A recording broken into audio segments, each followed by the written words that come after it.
Innal hamdalillah nahmaduhu wa nasta'inuhu wa nastaghfiruh wa na'udzu billahi min shururi anfusina wa min sayyiati a'malina. Man yahdihillahu fala mudilla lahu wa man yudlil fala hadiya lahu. Wa asyhadu an la ilaha illallah wahdahu la syarika lahu wa asyhadu anna Muhammadan abduhu wa rasuluh sallallahu alaihi wa ala alihi wa sahbihi wa man sara ala nahji ila yaumiddin. Amma ba'd. Fa ya ma'asyiral muslimin, a'azzani wa a'azzakumullah.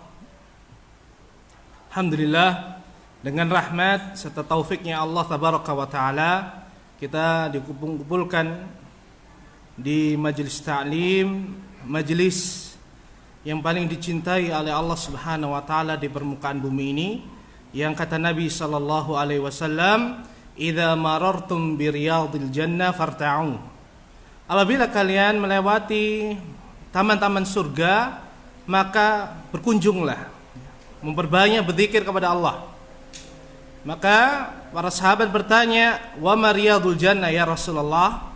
Apa yang engkau maksud dengan taman-taman surga wahai Rasulullah? Karena ini di dunia, bukan di surga.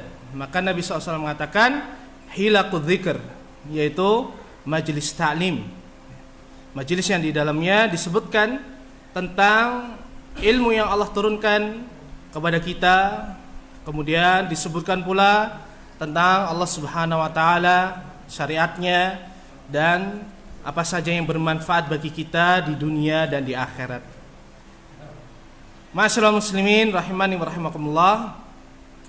Sebagaimana ini amanah dari sebagian ikhwah kita di sini, meminta kami untuk mengisi tentang fadhail, keutamaan tentang ilmu syar'i.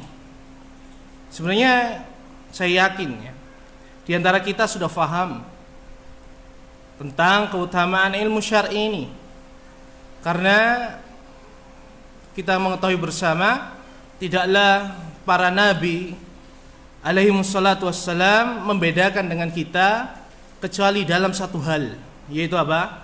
Tentang nubuwah, atau sering kita sebut dengan ilmu yang Allah khususkan diturunkan kepada mereka. Adapun kita tidak diturunkan ilmu itu langsung melalui Jibril, tapi justru melalui para nabi tersebut. Oleh karena itu, ini adalah majelis nasihat, majelis murajaah, majelis tanasuh. Kita mengulang kembali ilmu yang telah kita dapatkan. Mudah-mudahan kita masuk dalam golongan orang-orang yang telah Allah Subhanahu wa taala sebutkan dalam surat Al-Asr. Allah tabaraka wa taala berfirman, "Wal 'asri innal insana lafi khusr." Demi masa, demi waktu asar. Dan waktu ini adalah waktu terbaik di hari Jumat. Antara saat ini sampai nanti menjelang maghrib ada waktu yang sangat dekat, kata Nabi SAW. Itu adalah waktu yang paling dekat Allah Subhanahu wa taala mengabulkan permintaan kita. Maka sambil kita menunggu waktu maghrib, hendaknya kita memperbanyak ya, bersolawat kepada Nabi SAW, berdoa kebaikan dunia akhirat untuk kita, orang tua kita, istri anak-anak kita, saudara kita, dan jangan lupa kita doakan para pemimpin kita. Ma'asyiral muslimin rahimani wa rahimakumullah. Setelah Allah bersumpah dengan wal asr, demi waktu masa atau dengan waktu asar, sesungguhnya manusia benar-benar di dalam kerugian. Dan kita semuanya pasti benci dengan kerugian. Meskipun apa? Kita jual rugi. Tidak ada istilah jual rugi, itu hanya istilah saja. Kita selalu apa? Jual untung. Karena nggak mungkin seorang itu jualan untuk apa? Cari kerugian, sedekah. Kita mesti cari jual untung. Oleh karena itu fitrah yang Allah berikan kepada kita itu cinta dengan keberuntungan, tidak cinta dengan kerugian. Nah, tatkala Allah Subhanahu wa taala menurunkan ayat ini, maka Allah menginginkan supaya kita perhatian setelah Allah bersumpah dengan makhluknya. Dan itu adalah haknya Allah. Kemudian Allah pasti setelah bersumpah itu menyebutkan perkara yang sangat penting. Ternyata perkara itu, kita ini manusia adalah orang-orang yang paling merugi. Disebutkan semuanya. Bahkan Allah Subhanahu wa taala memberikan taukid dua hal. Pertama dengan inna, yang sudah belajar bahasa Arab, kemudian dengan lam taukid, lafi.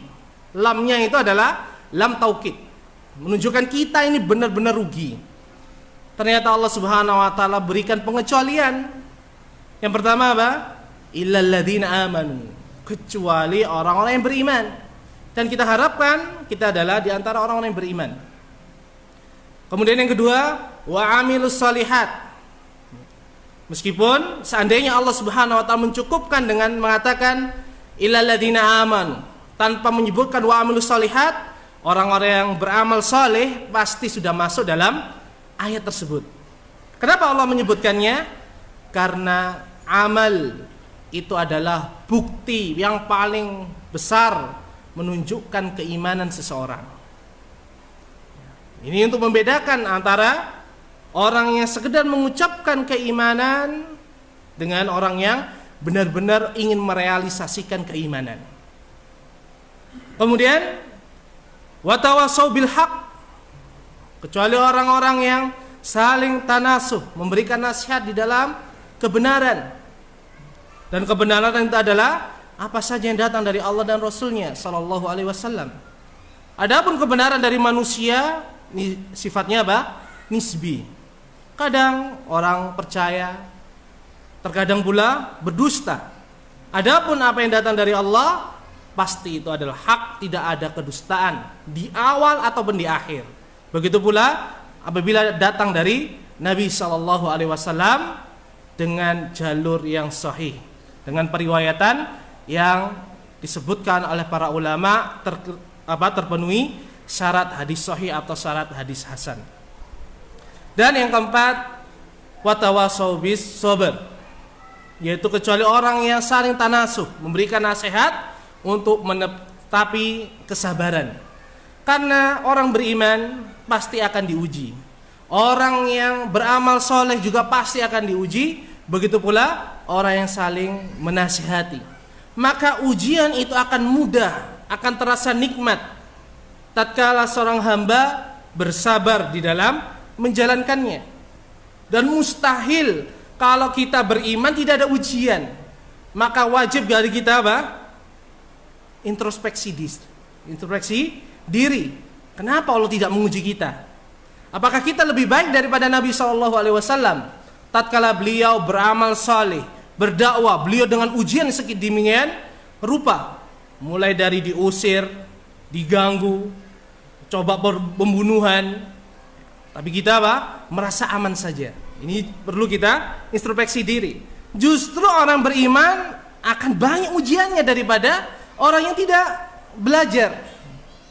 Ini sudah jadi ketentuan Allah Subhanahu wa taala. Perhatikanlah apa yang disebutkan oleh Nabi sallallahu alaihi wasallam, innallaha idza ahabba qauman ibtalahum. Sesungguhnya Allah apabila mencintai suatu kaum, maka Allah akan menguji mereka. Kalau kita tidak dapat ujian, perlu kita curiga. Jangan-jangan itu istidraj. Nasallahu salamul afiyah.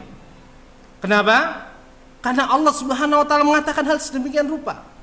Bahkan Nabi SAW tatkala ditanya, manusia siapakah yang paling banyak ujiannya? Beliau mengatakan al-anbiya. Para nabi itu adalah manusia yang paling banyak ujiannya. Kemudian ditanya lagi siapa? Maka beliau mengatakan fal amsal fal amsal, summal amsal fal amsal. Kemudian orang-orang selain daripada para nabi dan seterusnya. Maka semakin kita tinggi derajatnya, maka semakin besar ujian yang menimpa kita. Semakin rendah keimanan kita, maka semakin rendah itu pula apa? Ujian yang kita dapatkan. Tapi ingat, kaidah menyatakan la yukallifullahu nafsan illa wus'aha. Ini harus kita apa? Jadikan pegangan kaidah ini.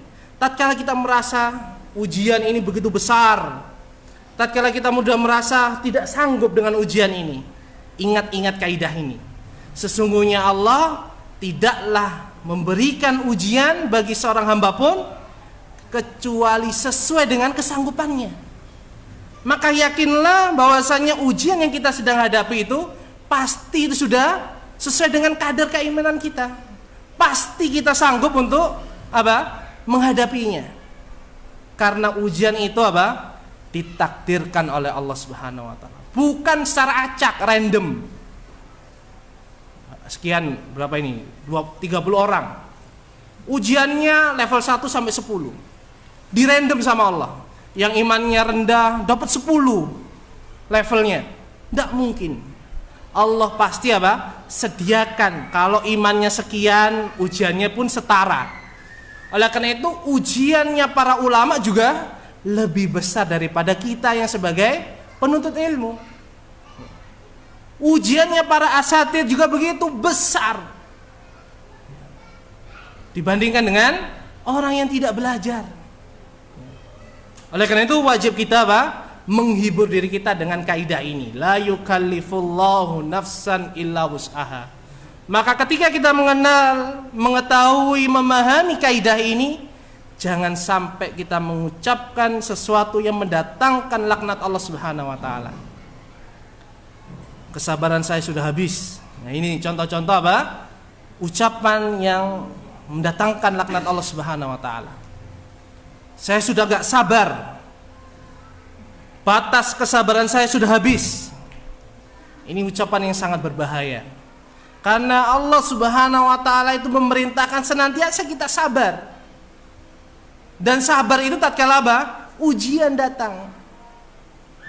Nabi SAW pernah melewati seorang wanita di pekuburan Baqi, sedang menangis ya, karena kehilangan keluarganya yang dicintainya. Maka Nabi SAW menasihatinya, isbiri wahtasibi, sabarlah dan mengharapkanlah pahala. Maka wanita itu pun menoleh kepada Nabi SAW dan dia mengatakan, engkau tidak merasakan apa yang terjadi pada diriku. Maka Nabi SAW pun berpaling darinya. Maka tatkala Nabi SAW pulang, maka wanita ini dikasih tahu, tahukah kamu yang tadi menegurmu itu adalah Nabi SAW? Maka wanita ini pun kembali kepada Nabi, mencari dan didapati di salah satu rumah istri beliau, dan beliau mengatakan, sesungguhnya aku tidak tahu kalau engkau itu adalah Nabi SAW. Maka Nabi SAW mengatakan, innamas sabru fi sodamatil ula. Sesungguhnya kesabaran itu tatkala hentaman yang pertama. Tatkala kita merasakan ujian, sabar, itulah dinamakan kesabaran. Adapun selanjutnya kita masih bersedih, itu ada manusiawi. Siapa yang tidak sedih dengan ditinggal putranya wafat? Siapa yang tidak sedih dengan ditinggal orang tuanya wafat? Semuanya merasakan sedih karena kita manusia. Tapi kesabaran justru disitulah perintah Allah Subhanahu wa ta'ala. Ya ma'asyiral muslimin rahimani wa rahimakumullah. Maka majelis ini kita harapkan kita memperoleh banyak faidah, terutama ampunan Allah Subhanahu wa ta'ala.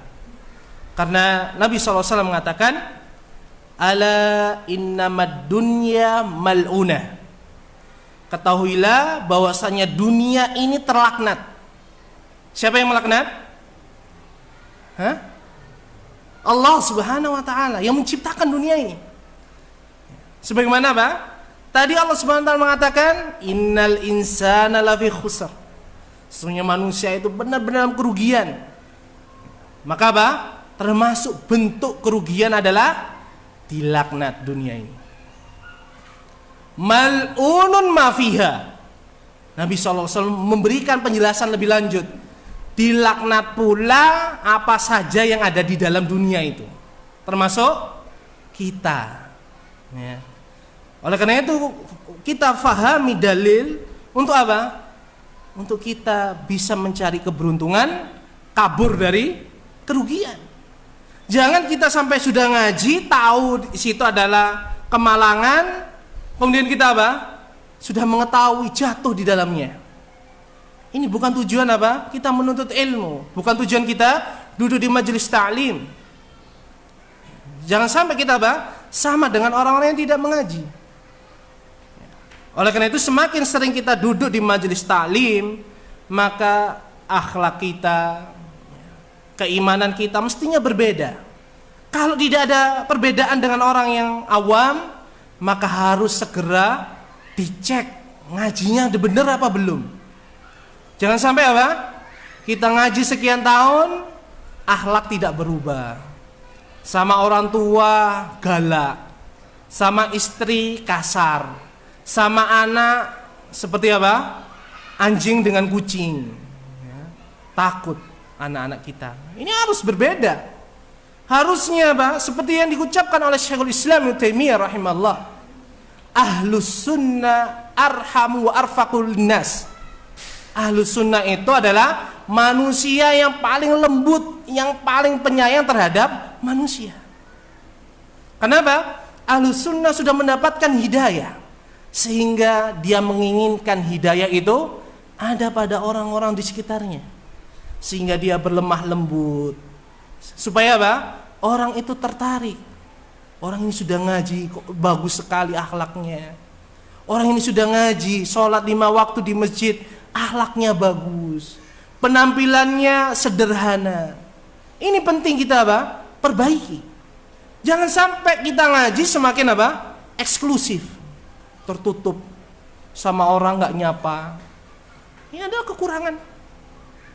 Jangan sampai kita menjadi orang-orang yang kata Nabi SAW, inna minkum la munaffirin.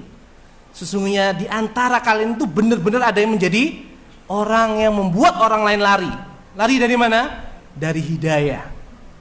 Kalau kita benar cinta saudara kita dapat hidayah, maka hendaknya kita perbaiki akhlak kita sehingga mereka pun tertarik. Dan ingat ya ikhwah, dahulu kita belum kenal hidayah ini, bagaimana kita? Hah? Ada yang di sini dari lahir sudah dapat hidayah? Tidak ada ya? Tidak ada. Rata-rata dapat hidayah ketika kita sudah beranjak dewasa. Maka ingat-ingat, kita dulu sebelum dapat hidayah sama, galak, kaku, keras, didalilin, nggak mau, sedikit sedikit dalil, dibacakan qala Allah wa qala Rasul, jangan sok tahu. Dikatakan ini halal, haram, yang halal dan haram itu hanya Allah yang menghalalkan dan mengharamkan. Maka tatkala kita sudah ngaji ayyuhal ikhwah, ketika kita dikatakan semisal itu, hendaknya apa? Kita memberikan uzur. Ingat kita dulu juga seperti mereka. Inilah dakwah salafiyah itu, dakwah yang hak. Lihatlah Rasulullah SAW ketika berdakwah, yang dulunya beliau disebutkan Al-Amin, As-Sadiq, tatkala la ilaha illallah, majnun, sahir, syair, apalagi kadzab, abtar, lakup-lakup yang jelek. Tapi apa yang dilakukan Nabi SAW? Tetap dakwah, tetap jujur di dalam bermuamalah, tetap menyambung tali silaturahim. Sehingga apa? Allah lah yang menjadikan orang itu beriman. Maka kita juga wajib begitu. Tatkala kita berdakwah dengan, meskipun tidak duduk di majelis ini, seperti ana duduk di depan antum, dengan antum sholat 5 waktu, bermuamalah yang baik, hendaknya kita menginginkan apa? Kebaikan ini tertular. Minimalnya kepada siapa? Istri, anak, dan keluarga kita. Kalau sudah keluarga itu bagus, keluarga ini bagus, apa enggak satu RT itu bagus? Kalau satu RT ini bagus, di sana bagus, bukankah satu RW itu bagus? Sehingga apa? Janganlah kemudian kita apa? Saya sudah usaha Ustaz, dakwah ini banyak tentangnya, banyak dihalangi oleh manusia. Kita sudah berusaha sabar Ustaz, gemes kita ini Ustaz. Kadang-kadang gitu, kurang sabar. Ya. Justru inilah ujian apa? Yang Allah hendak berikan siapa yang paling ikhlas di dalam berdakwah ini. Ini memang ujian. Ya, kita jelek, baik, semuanya ujian. Kalau kita jelek, ujiannya apa? Ketemu orang yang baik. Ya, benar nggak? Ketika kita jadi orang yang nggak ngaji, kemudian ketemu dengan orang yang ngaji, mesti kan kita katakan pakaiannya ini eksklusif, tidak Nusantara, gitu kan ya. Seperti kita dong pakai batik gitu, ini pakai sarung gitu. Ya. Ketika kita jadi orang baik, ujian kita ketemu orang yang semisal dulu kita itu. Ya, kamu jangan so alim, baru belajar Ajrumiyah, kita ini sudah Alfiyah. Baru belajar Riyadhus Shalihin, kita sudah Bulughul Maram. Halah baru hafal juz amma, kita ini sudah juz Tabarok. Terus begitu. Itulah memang ujiannya. Ya. Oleh karena itu Nabi SAW setelah mengatakan, Innallaha idza ahabba qauman ibtalahum. Nabi SAW mengatakan, faman radiya falahu ridha. Barang siapa yang ridha dengan ujiannya Allah, maka baginya keridhaan Allah. Bukankah yang kita cari adalah keridhaan Allah sehingga kita bisa masuk ke dalam surga? Faman sakhita falahu sakhat. Dan barang siapa yang marah, murka dengan ujian Allah, maka baginya kemurkaan Allah. Nas'alullah as-salama wal afiyah. Ma'asyiral muslimin rahimani wa rahimakumullah. Urusan dakwah adalah urusan yang paling banyak memberikan maslahat. Sekali lagi, urusan dakwah adalah urusan agama ini yang paling banyak membawa maslahat. Maka jangan gentar dengan tuduhan terorisme, radikalisme, ekstremisme yang ada memenya itu. Jangan khawatir. Dahulu sudah diucapkan ini, hal-hal ini semisalnya sudah diucapkan.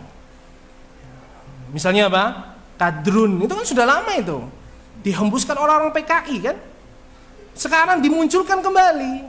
Orang yang sholat di masjid 5 waktu, orang yang duduk di majelis taklim mendengarkan qala Allah wa qala Rasul, kadrun.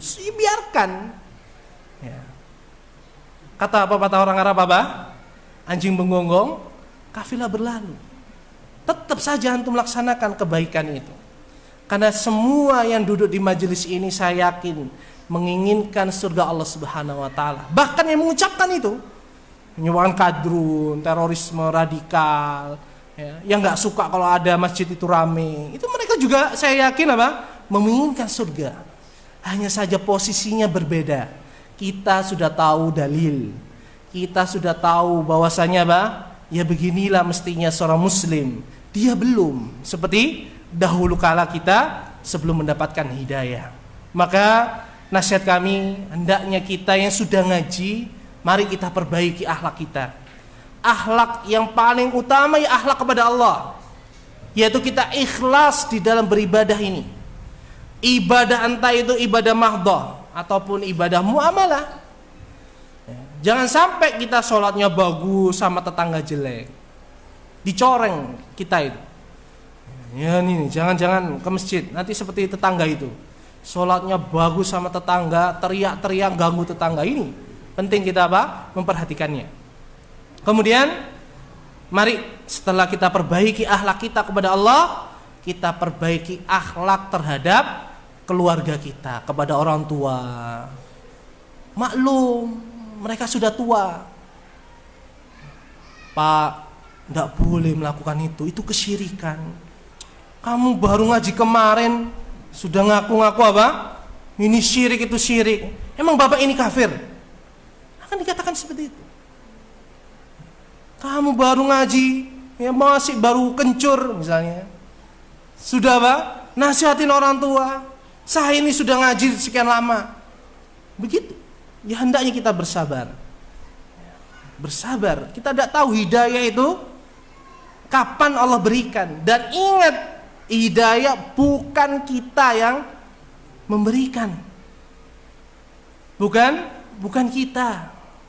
Kita itu ditugaskan hanya menuntut ilmu, beramal, berdakwah. Sudah, sabar.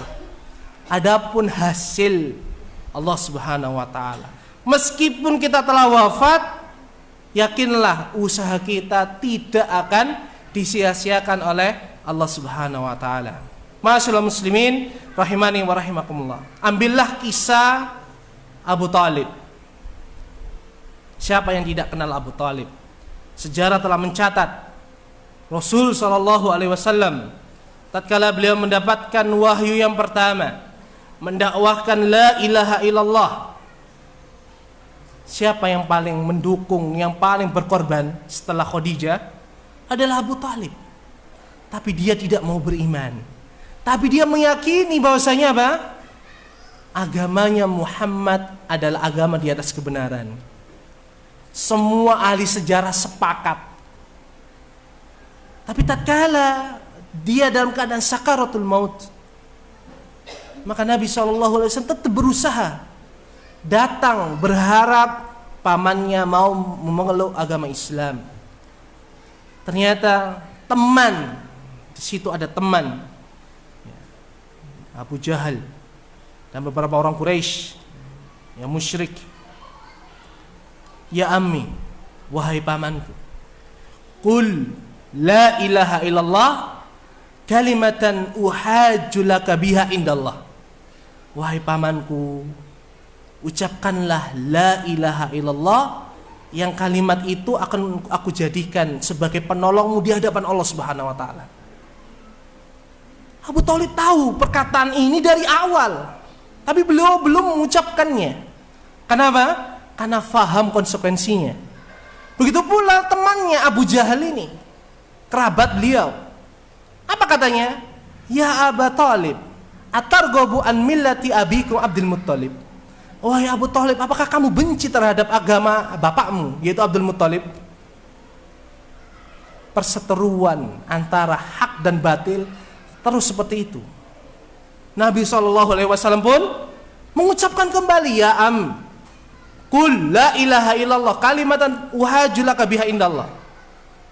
Abu Jahal pun menimpali, ya Aba Thalib, atarghabu an millati abikum.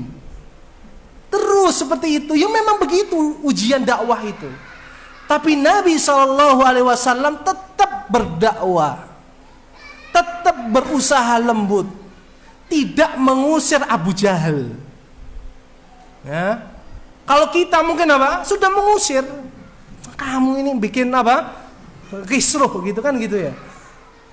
Tapi beliau tidak. Kenapa? Karena Abu Jahal ini juga apa? Orang yang didakwahi. Meskipun dia memusuhi kan begitu. Apalagi Nabi SAW pernah berdoa apa? Supaya Allah berikan hidayah Abu Jahal atau Umar bin Khattab radhiyallahu ta'ala anhu. Tapi beliau tidak tahu apakah akhirnya Abu Jahal itu tetap dalam keadaan musyrik atau tidak. Beda dengan Abu Lahab. Karena Allah sudah apa? Memvonis dengan surat Al-Masad atau Al-Lahab. Di awal-awal dakwah beliau secara apa? Terang-terangan. Ya. Maka begitulah hingga Allah Subhanahu wa taala uji Nabi SAW dengan wafatnya Abu Thalib di atas agama sang bapak Abdul Muttalib. Maka Nabi SAW pun dengan kasih sayangnya mohonkan apa? Ampunan. Tapi Allah Subhanahu wa taala menegur. Tidak pantas bagi Nabi dan orang beriman itu apa? Mintakan ampunan untuk orang-orang yang memusuhi Allah. Maka perkaranya selesai sampai di situ. Maka kita berdakwah pun juga semisal itu. Kita mendakwahi orang tua kita, istri kita, anak kita, suami kita, tetangga. Ya sampai apa? Dia mati atau kita yang mati. Sabar mana gitu, sabar mana. Jangan sampai kemudian apa? Sudahlah, gak usah dinasihatin itu. Susah itu, susah, gak usah dinasihatin. Biarkan itu. Ya, salah. Kita masih apa? Lupa hidayah itu Allah Subhanahu wa taala yang berikan. Siapa yang menyangka coba? Khalid ibnul Walid, orang Quraisy pembesar, bahkan dia memimpin perang Uhud, berhasil memporak-porandakan kaum muslimin, berhasil mengalahkan kaum muslimin di perang Uhud itu. Siapa yang menyangka tahun ke-6 Hijriah beliau datang dari kota Mekah membawa keimanan? Siapa yang menyangka? Gak ada yang menyangka. Begitu pula Ikrimah, putranya Abu Jahal. Siapa yang menyangka Ikrimah itu nantinya akan beriman kepada Nabi SAW sebelum beliau wafat? Tidak ada yang menyangka. Dan siapa pula yang menyangka di antara kaum muslimin ada yang murtad? Tidak ada yang menyangka. Oleh karena itu, hidayah sekali lagi harus kita fahami.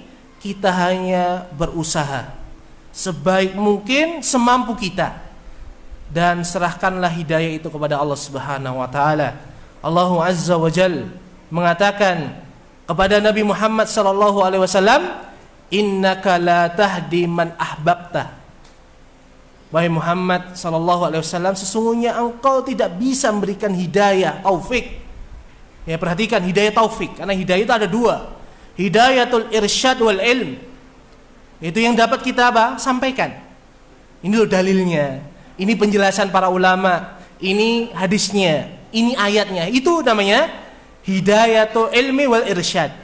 Adapun hidayah yang kedua, hidayah itu taufik untuk menerima keimanan, menerima ilmu dakwah, itu di tangan Allah. Dan engkau wahai Muhammad sallallahu alaihi wasallam, sebagai teguran kepada Nabi sallallahu alaihi wasallam, tidak bisa memberikan hidayah taufik kepada orang yang engkau cintai. Walakin innaka la tahdi man ahbabta walakin Allah yahdi man yasha. Tetapi Allah lah yang memberikan hidayah bagi siapa saja yang Allah inginkan. Maka usaha kita adalah usaha. Kita tidak tahu usaha ini sampai mana. Lihatlah Mus'ab ibnu Umair. Kisah lain. Siapa Mus'ab ibnu Umair? Ada yang kenal? Hah? Iya, sahabat Nabi SAW. Naam. Mus'ab ibnu Umair. Mus'ab ibnu Umair ini adalah sahabat muhajirin. Ketika periode akhir Mekah, orang-orang Madinah datang hingga mereka beriman kepada Nabi SAW, siap untuk berjihad bersama beliau, siap menerima apabila mereka orang-orang Mekah hijrah kepada mereka. Maka ketika mereka pulang, Nabi SAW bawakan untuk mereka Mus'ab ibnu Umair. Ini ada Mus'ab ibnu Umair. Silakan Mus'ab, engkau ajarkan apa saja yang mereka harus ketahui dari apa yang Allah turunkan kepada mereka. Maka Mus'ab ibnu Umair berdakwah bersama orang-orang Madinah sampai Allah Subhanahu wa taala turunkan perintah hijrah tahun 13 kenabian, sampai Nabi SAW perang Uhud. Maka Mus'ab wafat tatkala perang Uhud, dan beliau belum merasakan kemenangan kaum muslimin. Dia belum merasakan buah dari dakwahnya. Sampai pun ketika wafat, kain kafannya nggak muat. Bukan beliau gemuk, tapi itulah yang dia punya. Apabila ditutup jenazahnya, kepalanya, kakinya kelihatan. Ketika diturunkan kainnya, ditutup kakinya, kepalanya kelihatan. Akhirnya Nabi SAW merintahkan untuk kepalanya ditutup, yang kelihatan kakinya ditutup dengan rumput idkhir. Ini Mus'ab tidak tahu bagaimana nasibnya orang-orang Madinah. Tapi dakwahnya Mus'ab berkah. Apakah kita nggak yakin apa yang diusahakan Mus'ab itu tatkala beliau wafat tetap mengalir? Perhatikanlah sabda Nabi SAW, pentingnya ilmu. Dalam hadis Abu Hurairah yang diriwayatkan Imam Muslim rahimahullah, Nabi SAW mengatakan, "Idza matal insanu inqata'a anhu amaluh." Apabila seorang manusia itu wafat, maka terputuslah amal kebaikannya itu kepada dia. Tidak bisa tertulis lagi. Illa min salasatin, kecuali dari 3 perkara. Maka 3 ini tetap mengalir kepada orang yang telah wafat. Illa min shadaqatin jariyah, kecuali amalan mayit berupa sedekah dia yang mengalir kebaikannya dimanfaatkan oleh manusia, entah itu masjid, sekolah, nafkah, mushaf, wakaf dan sebagainya. Kemudian yang kedua, au ilmin yuntafa'u bih. Yang kedua adalah kecuali ilmu yang diambil manfaatnya.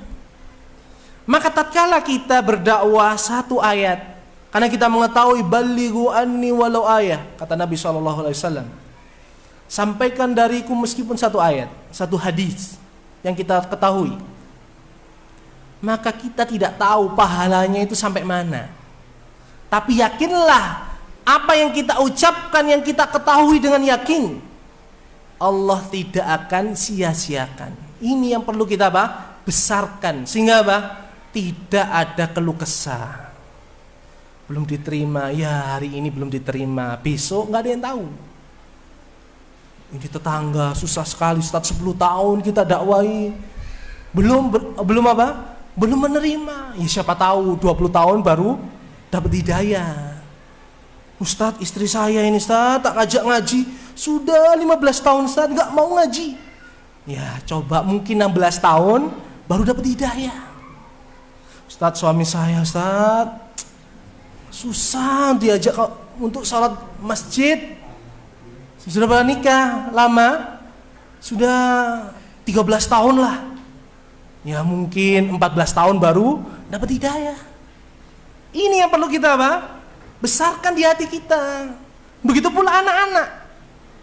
Anak-anak diajak ke masjid kok susah Ustaz.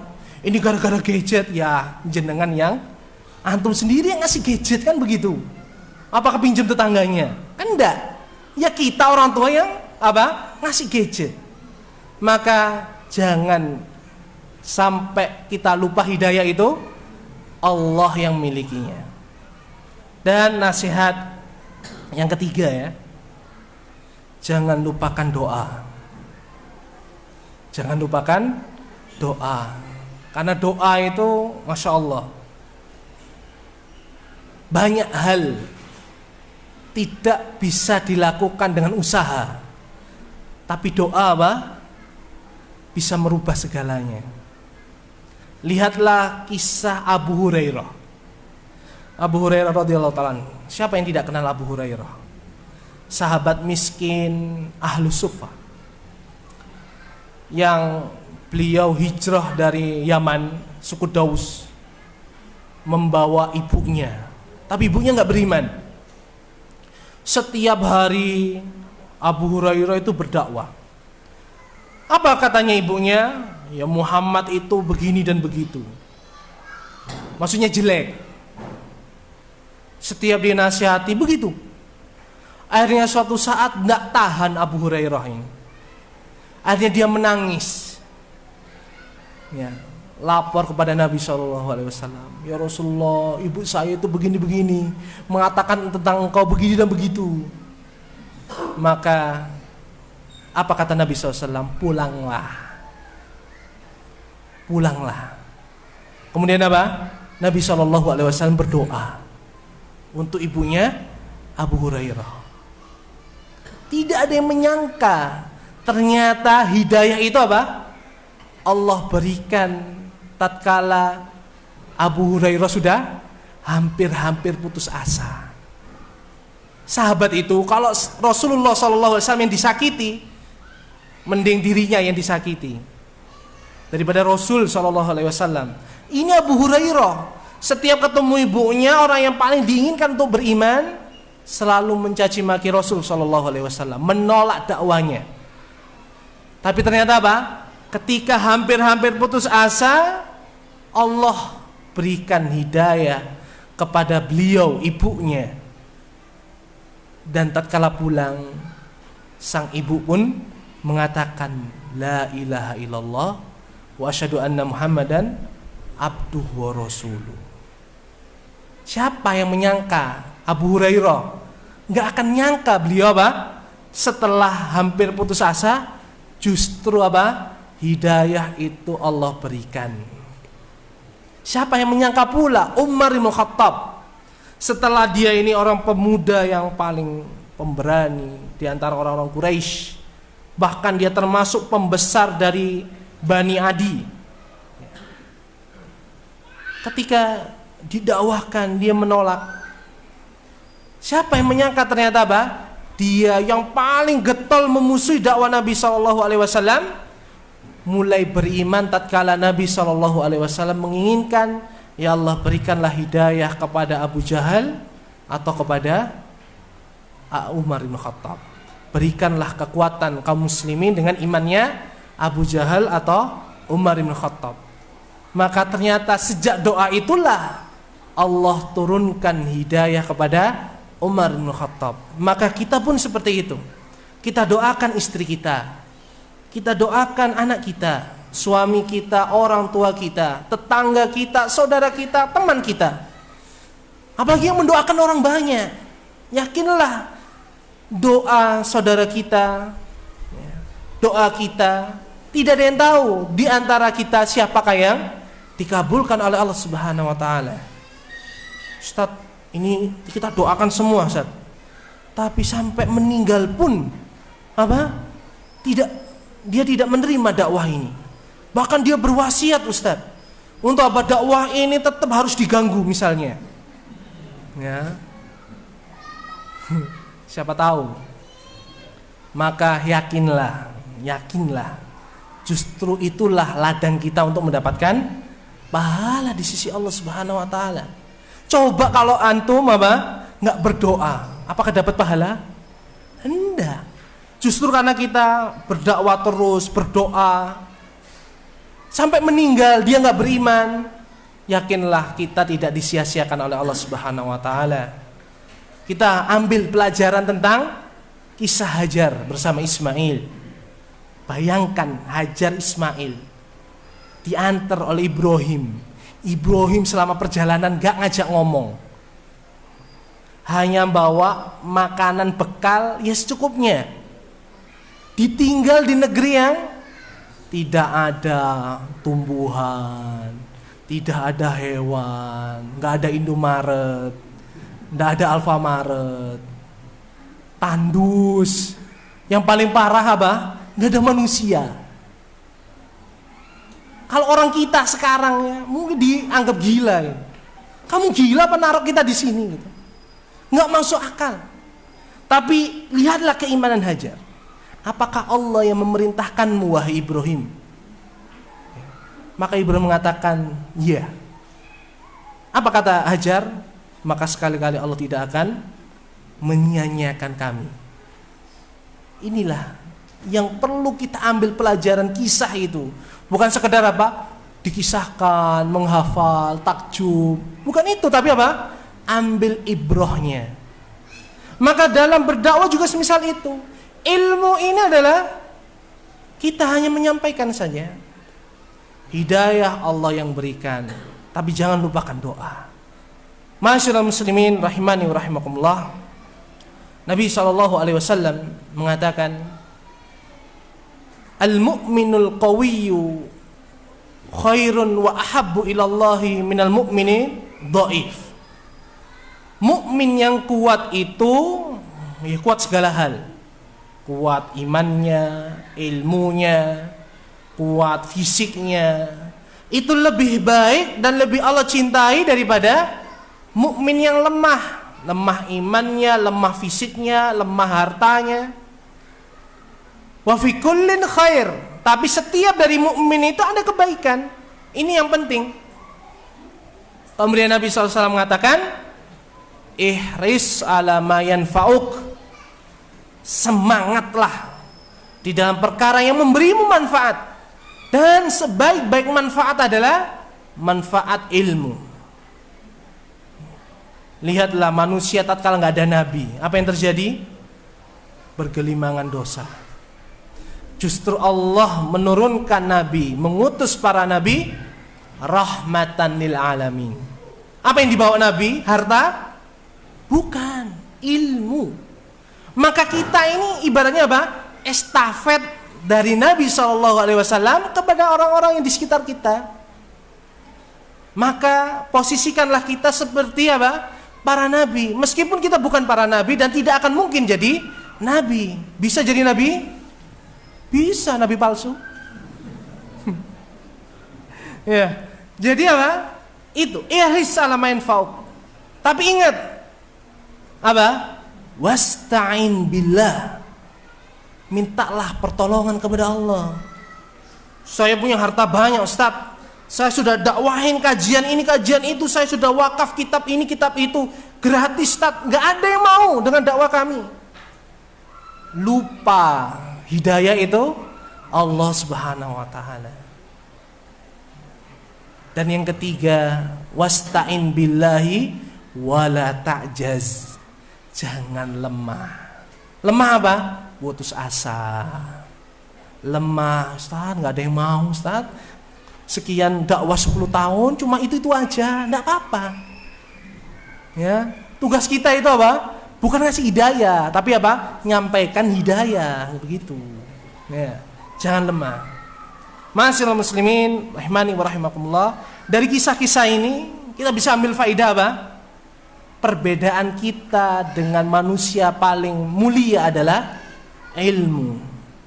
Maka tatkala kita ingin mulia di dunia ini, maka ambillah contoh kemuliaan yang didapatkan oleh orang yang mulia, yaitu apa? Menyampaikan ilmu.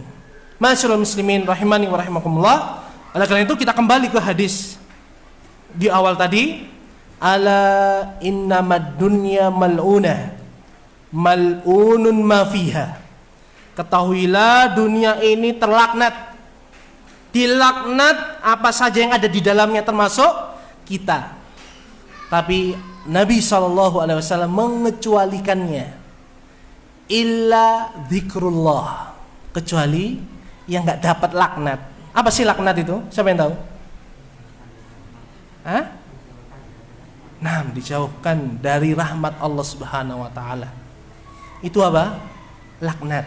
Tatkala kita dilaknat berarti kita dijauhkan dari rahmatnya Allah Subhanahu wa taala. Tinggal siapa yang melaknat? Apakah Allah yang melaknat? Nas'alullah assalamul afiyah, ataukah orang-orang kafir? Kalau orang-orang kafir yang melaknat, kita santai saja.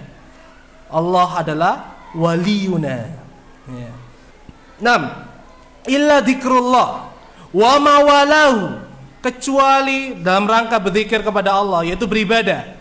Maka siapapun di antara kita yang beribadah, maka sesungguhnya dia dikecualikan dari laknat Allah Subhanahu wa taala. Illa ma walahu, dan apa saja yang menjadikan kita taat kepada Allah Subhanahu wa taala, termasuk majelis taklim. Kita dijauhkan dari laknat Allah Subhanahu wa taala. Dan dipertegas dengan wa alimun au muta'allimun.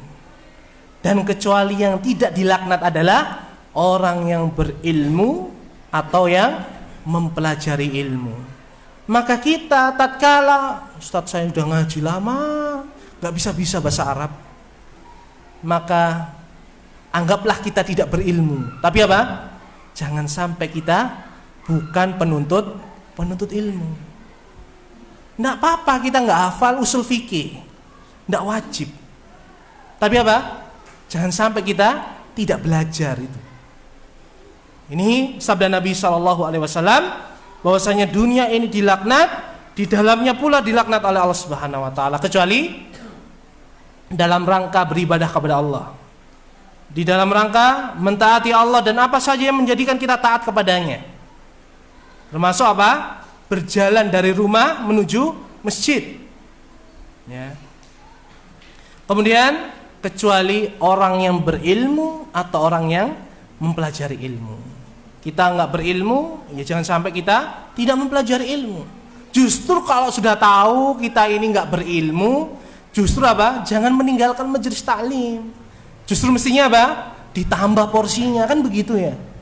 Jangan seperti orang-orang apa? Di luar sana. Ustaz, kayaknya saya nggak ditakdirkan untuk apa? Jadi ustadz. Salah ini ya. Kalau semua orang ngaji jadi ustadz, siapa yang jadi apa? Santri. Ya.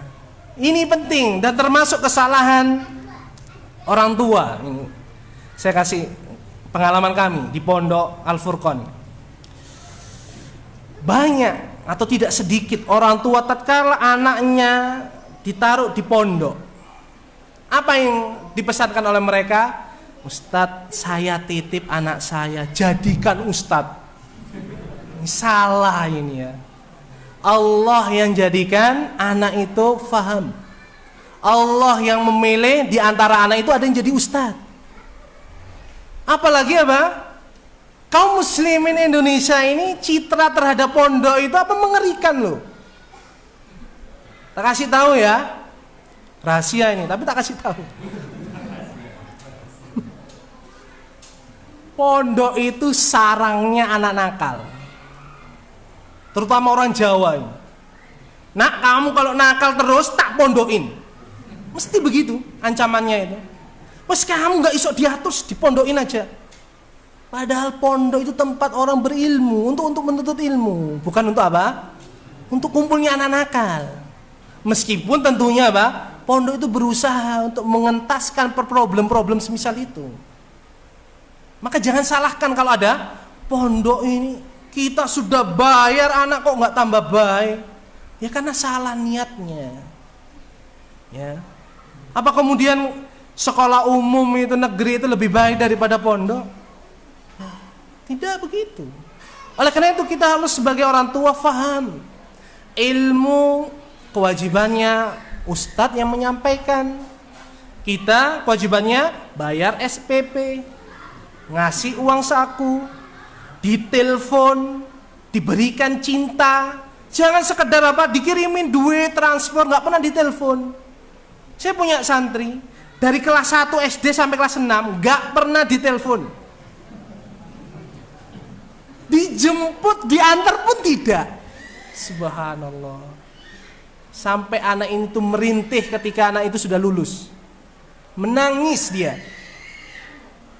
Orang-orang pada bingung ustadz-ustadznya itu. Kenapa kamu nangis? Kan lulus, sudah alhamdulillah kamu masuk SMP.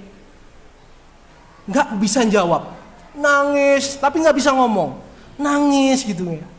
Sampai ada seorang ustadz bertanya itu, kenapa kamu nangis? Saya 6 tahun di sini tidak pernah ditelepon, tidak pernah diantar, dijemput liburan juga nggak pernah. Loh, orang tuamu masih hidup? Masih. Terus siapa yang ngantar kamu?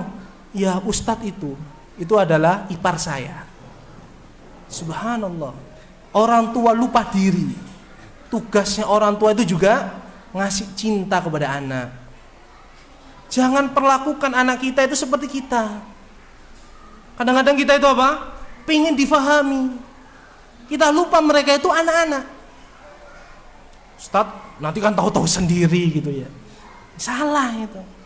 Justru kita harus sampaikan. Misalnya kita ketika mondokkan anak, kita bisikin, nak, sampean saya pondokkan itu bukan bapak itu nggak suka sama kamu, bukan nggak sayang, tapi karena sayang biar kamu jadi anak soli. Orang tua itu mesti pengen punya anak yang soli. Nah, bapakmu ini nggak mampu ngajarin kamu fikih, nggak hafal juz 30. Nah, di sini cukup. Ya mudah-mudahanlah kamu dapat hidayah. Ini mestinya, Pak, yang dibicarakan antara orang tua dan anak ketika jenguk anaknya di pondok atau pertama kali meletakkan anaknya di pondok. Dan ini sangat-sangat jarang sekali. Dan kasus ini hampir setiap tahun ada. Ya. Ini, ma'asyiral muslimin rahimani wa rahimakumullah, ilmu sesuatu yang penting. Tapi jangan salah faham terhadap ilmu tersebut. Ma'asyiral muslimin rahimani wa rahimakumullah. Pendidikan atau dakwah itu adalah harapan. Ini harus kita tanamkan dalam diri kita. Pendidikan, dakwah, entah dakwah di majelis taklim masjid kayak begini, di sekolah, di TPQ, itu harapan. Harapan apa? Generasi yang kita letakkan di situ apa? Lebih baik daripada kita. Perhatikanlah firman Allah Ta'ala, وَلْيَخْشَى الَّذِينَ لَوْ تَرَكُوا مِنْ خَلْفِهِمْ ذُرِّيَّةً ضِعَافًا خَافُوا عَلَيْهِمْ فَلْيَتَّقُوا اللَّهَ وَلْيَقُولُوا قَوْلًا سَدِيدًا. Kata Allah Subhanahu wa Ta'ala, hendaknya takut kepada Allah orang-orang yang seandainya mereka meninggalkan di belakang mereka anak-anak yang lemah imannya, lemah ilmunya. Yang mereka khawatirkan apa? Kehidupan mereka. Hendaknya kita takut. Oleh sebab itu hendaknya mereka bertakwa kepada Allah. Dengan apa? Dengan usaha. Bukan sekadar apa? Angan-angan saja. Ada wujudnya, kita usahakan. Dan hendaknya mereka apa? Mengucapkan ucapan yang benar. Misalnya apa? Tatkala diuji anak, inilah ujian saya. Siapa manusia yang gak diuji? Ada yang diuji mertuanya, dimusuhi sama mertua. Ada yang bukan mertua, orang tuanya sendiri. Ada yang diuji istrinya, ada yang diuji suami, ada yang diuji anak. Gak ada manusia yang lepas dari ujian. Maka ingatlah, ujian itu tanda kebaikan, bukan apa? Penderitaan. Meskipun kita menderita. Ya. Sekali lagi saya ulangi ya, biar dihafal. Ujian itu adalah tanda kebaikan, bukan penderitaan meskipun kita menderita. Mana Ustaz dalilnya? Antum jangan ngaco. Perhatikanlah sabda Nabi SAW yang diriwayatkan oleh Imam Bukhari. Man yuridillahu bihi khairan yusib minhu. Siapa saja yang Allah kehendaki kebaikan pada diri orang tersebut, maka Allah timpakan musibah kepadanya. Jadi kalau ada kita lihat orang itu loh, ujiannya kok banyak gitu ya, husnudzon saja. Mungkin dia itu gak punya amalan yang bisa apa dia usahakan, tapi Allah cinta kepada dia. Dosanya banyak, tapi dengan ujian apa? Allah ampuni dosa-dosanya. Ini husnudzon, penting kita husnudzon kepada Allah Subhanahu wa Ta'ala. Tatkala kita, saya sudah kurang apa berbakti sama orang tua, saya gak kurang-kurang, istri sudah saya turutin kemana saja, anak sudah saya belikan apa aja yang saya mampu. Kok ujiannya semuanya dari situ? Mungkin Allah Subhanahu wa Ta'ala ingin menghapuskan kesalahan kita dengan apa? Ujian tersebut. Kalau Allah nggak ngasih ujian mungkin apa? Kita akan berbangga diri sehingga lupa daratan. Oh, ini loh, lihat istri saya ini solihah. Lihat anak-anak saya itu lucu-lucu, taat-taat gitu. Mertua ngaji, orang tua ngaji. Nggak ada orang sebesar itu. Wallahi nggak ada. Kalau ada, lihat bener nggak orang itu ibadahnya, imannya bener nggak? Ayol ikhwah, kita tidak tahu takdir yang Allah tuliskan kepada kita. Begitu pula kita tidak tahu takdir yang Allah tuliskan untuk orang lain. Maka jangan menilai sesuatu itu zahirnya saja. Hendaknya lebih banyak kita husnudzon dan introspeksi diri. Ini penting supaya apa? Ketika kita dapat musibah itu bisa sabar, bisa ambil pahala di saat musibah itu menyapa kita. Tatkala kita mendapat nikmat juga nggak lupa diri. Alhamdulillah, anak saya hafal 30 juz. Lihat tuh fulan tuh, sekian tahun anaknya dipondokin, pondoknya terkenal tapi nggak hafal-hafal. Ini takabur, ujub. Bahaya ini, menghapuskan amalan.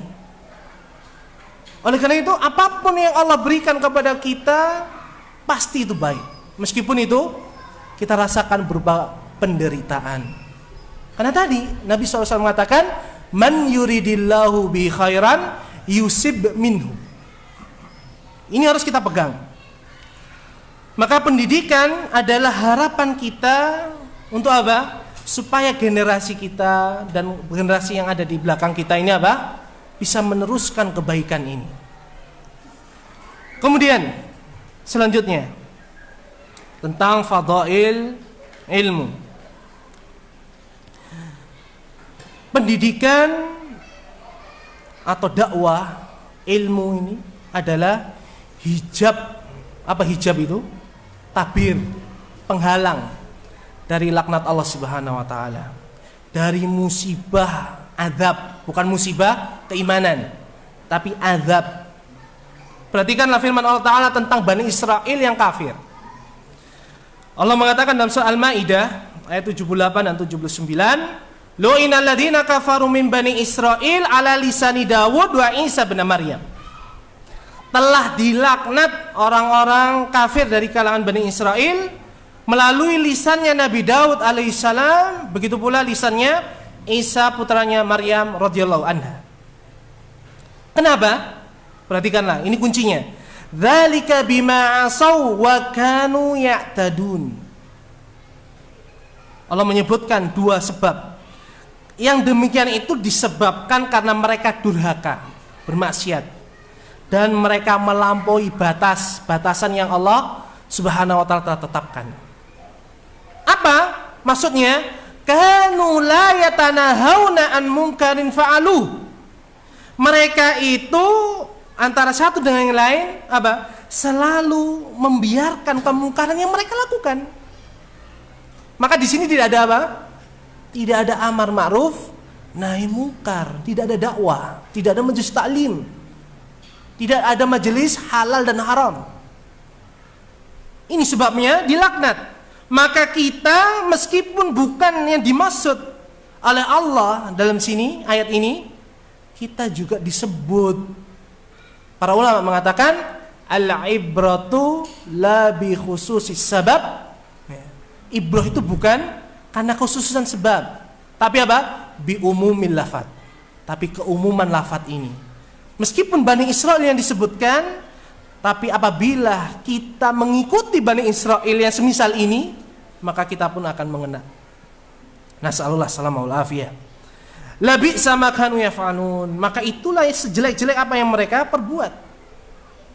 Maka tatkala kita ingin terbebas dari laknatnya Allah Subhanahu wa taala, maka hendaknya kita senantiasa amar ma'ruf nahi mungkar. Kita tidak harus duduk di sini kok. Kita menampakkan ketaatan, ya bukan karena kita pamer, ya, tapi ketaatan itu kita lakukan karena hati kita mencari keridhaan Allah Subhanahu wa taala, kemudian ditiru oleh orang lain, maka itulah bentuk dakwah kita yang paling ringan. Bayangkan seandainya setiap orang duduk di depan sini, nggak ada jamaah. Oleh karena itu, tatkala kita sholat, maka perhatikanlah sholat kita. Bukan untuk perbagusi sholat kita, bukan. Tapi hendaknya kita tidak sekedar beribadah kepada Allah. Kita beri contoh sholat yang Nabi SAW berikan contoh itu seperti apa.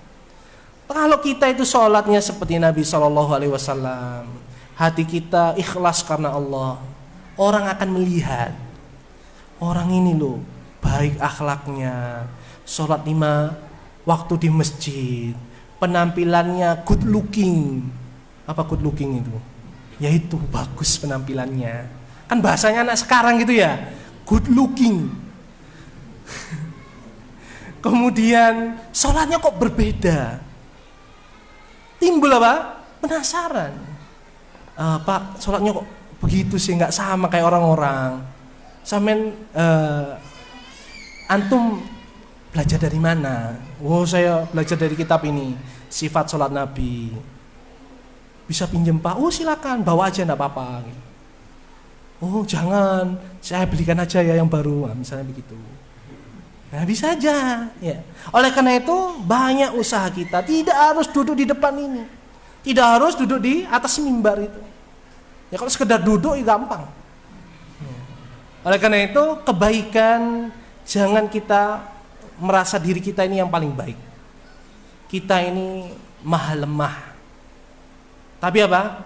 Jangan melemah. Kita banyak usaha. Usaha ini dikasih kitab nggak mau, dinasihati nggak mau, ya didoakanlah. Ya. Ustaz masih nggak mau, ya sudah doanya terus sampai dia mati atau kita yang mati. Ya kan begitu ya? Kan nggak berat, doakan saudara kita. Masyiral muslimin rahimani wa rahimakumullah. Kemudian fadail yang lainnya, ilmu adalah kebaikan dunia. Ilmu adalah kebaikan dunia. Siapa yang nggak pernah berdoa? Coba saya bertanya dulu. Ada yang hafal? Kalau dalam orang Jawa di Al-Quran hadis itu ada namanya doa sapu jagat. Apa Ustaz doa sapu jagat? Di negara ini nggak kena doa sapu jagat. Doa sapu jagat itu semua kebaikan ada pada doa itu. Ada yang tahu? Hah? Nah, alhamdulillah sudah hafal. Mudah-mudahan sering dibaca. Termasuk doa yang sering dibaca oleh Nabi SAW adalah Rabbana atina fid dunya hasanah wa fil akhirati hasanah wa qina adzabannar. Dan jangan dilakukan. Dan jangan dilakukan. Itu yang nyanyi itu bukan berdoa. Itu nyanyi. Ya, jangan percaya dengan orang-orang yang suka menyanyi. Nah, kita lanjutkan. Allah Subhanahu wa taala menyebutkan termasuk orang-orang yang beriman itu doanya ini. Rabbana atina fid dunya hasanah. Wahai Rabb kami, berikan untuk kami kebaikan di dunia. Wa fil akhirati hasanah. Di akhirat juga kebaikan. Wa qina adzabannar. Dan lindungilah kami dari azab neraka. 3 doa yang disebutkan oleh Allah Subhanahu wa taala ini menyapu semua kebaikan. Kebaikan di dunia. Berarti apa? Istri yang solihah, suami yang bertanggung jawab, anak laki-laki perempuan yang solih-solihah, tetangga yang baik, pemimpin yang peduli dan amanah, apalagi harta yang baik, ya, mata pencarian yang berbarokah. Ini semuanya adalah hasanah. Wa fil akhirati hasanah. Dan di akhirat kebaikan, itu apa? Surga. Saya mau tekankan yang pertama. Rabbana atina fid dunya hasanah. Perhatikanlah ucapan Al-Hasan Al-Basri, ulama tabi'in rahimahullah. Beliau mengatakan yang dimaksud dengan fid dunya hasanah adalah al-ilmu wal ibadah. Ini tafsir dari tabi'in Al-Hasan Al-Basri rahimahullah. Fid dunya hasanah adalah al-ilmu wal ibadah. Maka tatkala seorang hamba mengucapkan Rabbana atina fid dunya hasanah, berarti dia meminta apa? Ilmu dan ibadah. Begitu pula Al-Imam Ibnu Wahab Ad-Dinawari rahimahullah, yang beliau meriwayatkan dari Sufyan Ats-Tsauri, ulama tabi'ut tabi'in. Beliau mengatakan fid dunya hasanah adalah rizki yang baik dan ilmu yang bermanfaat. Jadi di sini ada tambahan rizki yang baik, istri yang baik itu juga rizki, suami yang bertanggung jawab, anak-anak yang solih-solihah, tetangga dan seterusnya tadi itu adalah rizki. Maka doa kita hakikatnya adalah minta ilmu. Maka ma'asyiral muslimin rahimani wa rahimakumullah, jangan berhenti dakwah ini. Dan jangan berhenti pula berdoa kepada Allah Subhanahu wa taala. Afwan 5 menit sudah ditegur. Ya, mudah-mudahan bermanfaat. Sebenarnya saya ingin bagi kitab ini, kitab bekal untuk setiap pendidik. Tapi qadarullah, ya ada kekurangan dari kami, nggak bisa nyetak banyak. Mudah-mudahan nanti kalau ada kesempatan kesini lagi, kami bisa bawa kitab ini. Mudah-mudahan Allah Subhanahu Wa Taala memberkahi majelis ini, minimalnya kebaikan di dunia yang kita harapkan, kebaikan itu berlanjut hingga kita berkumpul bersama Nabi Shallallahu Alaihi Wasallam di surganya kelak. Mungkin ada yang mau ditanyakan, mudah-mudahan nggak ada. Oh, ada ya. Monggo.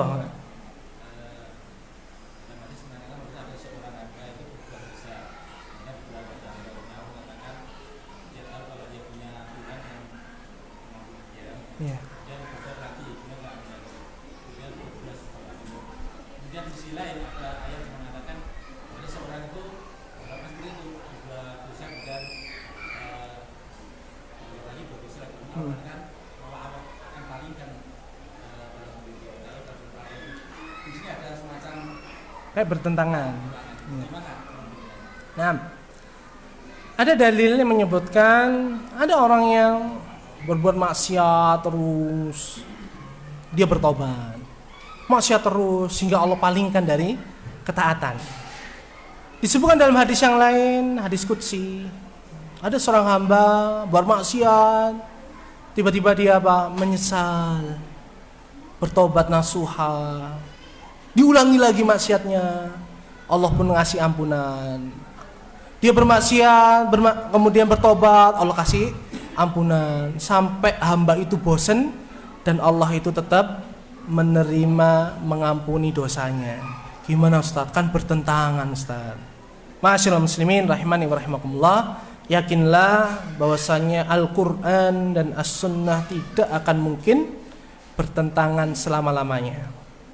Seandainya terkesan bertentangan, itu kemungkinannya akal kita belum mampu memahaminya. Ini kalau hadisnya, ayatnya sama-sama benar. Untuk permasalahan itu, yakinlah orang yang tulus ikhlas di dalam dia bertobat, yakinlah maka Allah akan menerima tobatnya. Kenapa? SK berlaku. Apa SK berlaku? Syarat dan ketentuan berlaku. Adapun Allah memalingkan seorang hamba yang banyak maksiatnya, yakinlah itu bukan kedoliman Allah Subhanahu Wa Taala, tapi apa? Tidak seriusnya hamba itu bertobat. Apakah mungkin orang itu bertobat kemudian apa? Allah mengingkari janjinya bahwasanya Allah itu aghfirudz dzunuba jami'a. Kan tidak mungkin. Oleh karena itu penting bagi seorang yang bermaksiat untuk menghadirkan hati bertobat kepada Allah Subhanahu Wa Taala dan takut su'ul khatimah. Ada hadis yang telah kita hafal bersama.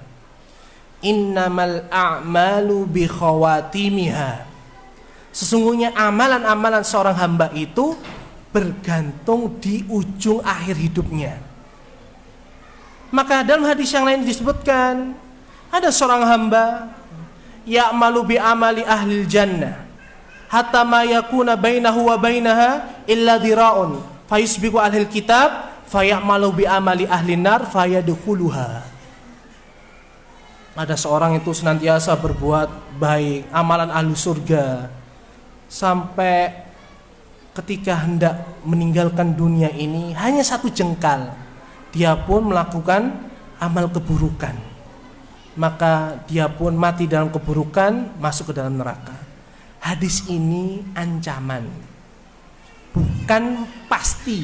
Setiap orang yang melakukan semisal itu pasti orang gak akan jadi berbuat baik. Kenapa? Percuma saya berbuat baik, nanti juga jangan-jangan ditakdirkan masuk neraka. Jangan memahami itu. Dan ada juga seorang yang mengamalkan dengan ahli neraka hatta mayakunu bainahu wa bainaha illa dira fayusbiqu alil kitab fayamalu bi amalil ahli jannah fayadkhuluha. Sama. Jangan difahami sekedar itu, tapi apa? Hendaknya kita takut jangan-jangan hidayah itu hanya di awalnya saja, itu loh. Ya.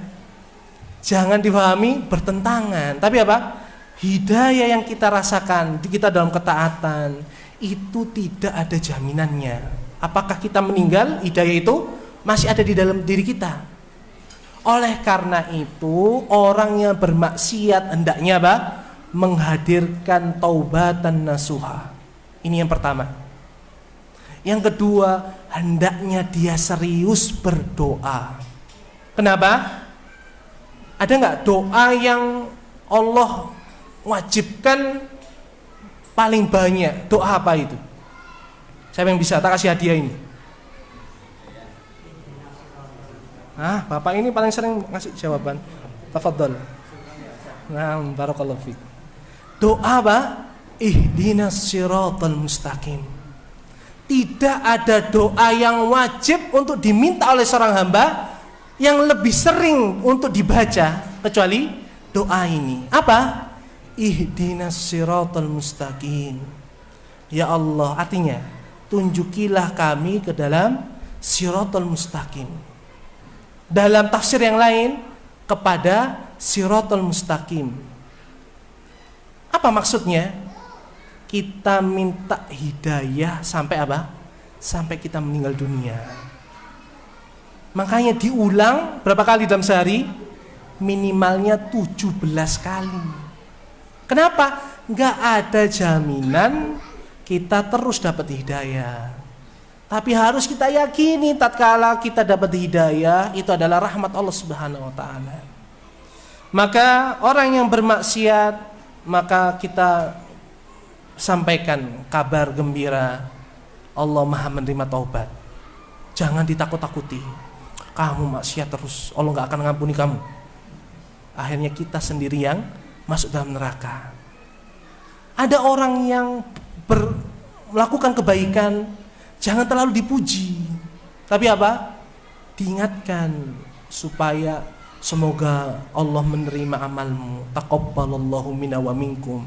Kenapa? Kalau orang itu dipuji kadang-kadang apa? Timbul ujubnya.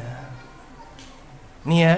Jadi hadis-hadis semisal itu, ayat-ayat semisal itu, pahamilah dengan pemahaman yang benar, bukan saling bertentangan. Tapi apa? Di situ ada hikmah. Di situ juga yang lainnya ada pelajaran. Maka semakin banyak kita mempelajari, yakinlah tidak akan ada pertentangan. Ada yang lain? Cukup ya? Nah, jazakallahu khairan. Semoga Allah Subhanahu wa taala memberikan manfaat di majelis taklim kita ini, kemudian memberikan hidayah sampai kita meninggalkan dunia ini yang banyak sekali ujiannya, entah ujian harta, jabatan, wanita dan seterusnya. Wassallallahu wasallam ala nabiyina Muhammad wa akhiru da'wana alhamdulillahirabbil alamin. Subhanakallahumma bihamdika asyhadu an la ilaha illa anta astaghfiruka wa atubu ilaik. Wassalamualaikum warahmatullahi wabarakatuh.